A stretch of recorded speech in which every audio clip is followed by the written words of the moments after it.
પ્રયાગરાજના Naini railway સ્ટેશનને ભીડ બેકાબુ, કેટલાક શ્રદ્ધાળુઓ બેભાન। ઉત્તર પ્રદેશના પ્રયાગરાજમાં યોજાયેલા મહાકુંભમાં હજુ પણ લાખોની સંખ્યામાં શ્રદ્ધાળુઓ પહોંચી રહ્યા છે। દિલ્હી રેલવે સ્ટેશન પર નાસભાગમાં માર્યા 18 લોકોમાં મોટા ભાગના શ્રદ્ધાળુઓ હતા, જ્યારે હવે પ્રયાગરાજના નૈની રેલવે સ્ટેશન પર પણ ભારે ભીડને કારણે સ્થિતિ કાબુ બહાર જતી રહી છે। અહીંયા અનેક શ્રદ્ધાળુઓ ગભરામણનો ભોગ બન્યા હતા, જેને પગલે પ્રશાસન માટે ઇમરજન્સી જેવી સ્થિતિ પેદા થઈ ગઈ હતી। સાંજ પડતા જ પરિસ્થિતિ કાબુ બહાર જતી રહી હતી અને કેટલાક શ્રદ્ધાળુઓ બેભાન થઈ ગયા હતા।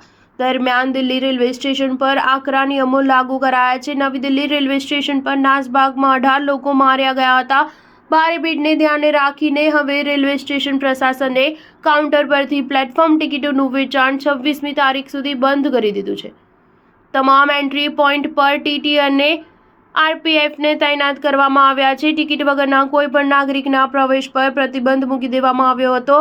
સાથે જ ઇન્સ્પેક્ટર રેન્કના 6 અધિકારીઓને પણ તૈનાત કરવામાં આવ્યા છે। શનિવારની નાસભાગની તપાસમાં સામે આવ્યું છે કે ઘટનાની રાત્રે 2 કલાકમાં દરરોજ કરતાં 2500થી વધુ જનરલ ટિકિટો વેચવામાં આવી હતી। રેલવે સ્ટેશનો પર ભારે ભીડને કેટલાક સ્થળે કુંભ જનારા લોકોને જગ્યા ન મળતા ટ્રેનો પર પથ્થરમારા જેવી ઘટનાઓ, નાસભાગ વગેરેને કારણે ઈસ્ટ સેન્ટ્રલ રેલવેએ સોમવારે જાહેરાત કરી હતી કે હવેથી રેલવે સ્ટેશનો પર આકરા પ્રતિબંધોનો અમલ કરાયો છે। કોઈપણ વ્યક્તિને ટિકિટ વગર પ્રવેશ આપવામાં નહીં આવે।